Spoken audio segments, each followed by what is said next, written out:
شیرہ ایک چھوٹے سے گاؤں کا رہنے والا تھا۔ دل کا معصوم، تھوڑا سادہ، تھوڑا بیچارہ، ہر وقت خوابوں میں جیتا تھا۔ اس کا ایک خواب تھا، شادی، ایک پیاری سی بیوی، بچے، ایک گھر۔ اس کے لیے محبت فلموں جیسی تھی، لیکن اس نے کبھی کسی لڑکی سے اظہار محبت نہیں کیا۔ اسے لگتا تھا ایک دن اس کی محبت خود اس کے سامنے آ جائے گی۔ ایک دن شیرہ کسی کام سے شہر جاتا ہے۔ ایئرپلین میں ایک لڑکی اس کے سامنے بیٹھتی ہے، ماڈرن، کانفیڈنٹ، خود مختار۔ اس کا نام تھا گلاب۔ دونوں کی ملاقات عجیب سی تھی۔ پہلی نظر میں کچھ نہیں ہوا، لیکن ایک کنیکشن سا بن گیا۔ ایئرپلین سے اترنے کے بعد بھی وہ ملاقات رکی نہیں۔ قسمت نے انہیں ایک ہی ہوٹل میں لا کر کھڑا کر دیا۔ رات کو بارش ہو رہی تھی، شہر اجنبی تھا۔ گلاب تھک گئی تھی۔ شیرہ نے مدد کی پیشکش کی۔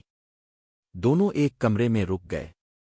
رات بھر باتیں ہوئیں، اپنی زندگیاں کے راز کھلے۔ شیرہ کی معصومیت اور گلاب کا درد، دونوں ایک دوسرے کو محسوس کر رہے تھے۔ اور پھر وہ لمحہ آیا جہاں دونوں اتنے قریب آ گئے کہ سب کچھ بدل گیا۔ صبح گلاب بغیر کچھ کہے چلی گئی۔ شیرہ کے لیے یہ سب ایک خواب جیسا تھا۔ اس نے سوچا شاید وہ دوبارہ ملے گی، لیکن وقت گزرا اور گلاب کا کوئی اشارہ نہیں ملا۔ شیرہ اپنی معمول کی زندگی میں واپس چلا گیا، لیکن اس کے دل میں کچھ رہ گیا تھا۔ کچھ ہفتوں بعد گلاب اچانک شیرہ کے گھر آئی۔ اس کے چہرے پر غصہ نہیں تھا، نہ محبت، صرف ایک بات تھی، میں ماں بننے والی ہوں۔ شیرہ کا رنگ الفاڑ گیا۔ وہ سمجھ نہیں پایا کیا کرے، لیکن گلاب نے صاف صاف کہا، میں اس بچے کو خود پالوں گی، تمہاری کوئی ذمہ داری نہیں۔ شیرہ نے کچھ نہیں کہا، صرف سوچا۔ رات بھر سوچتا رہا، اور صبح اس نے فیصلہ لے لیا۔ وہ اس بچے کا باپ بنے گا، چاہے دنیا کچھ بھی کہے، چاہے گلاب اسے نہ چاہے، لیکن وہ اپنی ذمہ داری سے پیچھے نہیں ہٹے گا۔ جب لوگوں کو پتا چلا، سب ہنسنے لگے۔ لوگ کہنے لگے شادی نہیں ہوئی اور باپ بن گیا، یہ کیسا لڑکا ہے؟ لیکن شیرہ نے کسی کی بات نہیں سنی۔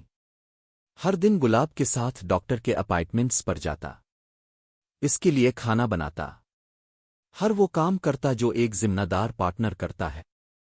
اس کا پیار اب لفظوں میں نہیں، کاموں میں تھا۔ پہلے گلاب رادوا تھی، لیکن دھیرے دھیرے اس نے شیرہ کی ایمانداری، اس کا پیار، اس کی لگن دیکھی۔ ایک دن اس نے کہا، تم جیسے مرد اس دنیا میں کم ہیں۔ شیرہ نے کچھ نہیں کہا، صرف مسکرا دیا۔ دونوں کے درمیان ایک خاموش سمجھ بن گئی تھی۔ پھر وہ وقت آیا جب بچہ دنیا میں آیا۔ وہ رو رہا تھا، لیکن شیرہ ہنس رہا تھا۔ اس نے پہلی بار ایک نئی زندگی کا احساس کیا۔ گلاب نے دیکھا اس کا فیصلہ صحیح تھا، اس نے ایک اچھا انسان چنا تھا۔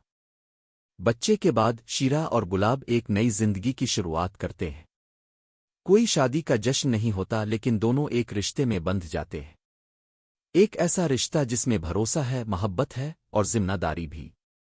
شیر بگا کی کہانی ہمیں یہ سکھاتی ہے کہ اصلی پیار صرف لفظوں میں نہیں ہوتا، وہ تو ہر اس پل میں ہوتا ہے جب آپ کسی کے لیے خود کو بدل دیتے ہیں۔ شیر بگا کوئی فلم نہیں، یہ ان لوگوں کی مثال ہے جو درد سے نہیں ڈرتے، جو محبت نبھاتے ہیں، اور اپنے ارادوں سے دنیا کو جیت لیتے ہیں۔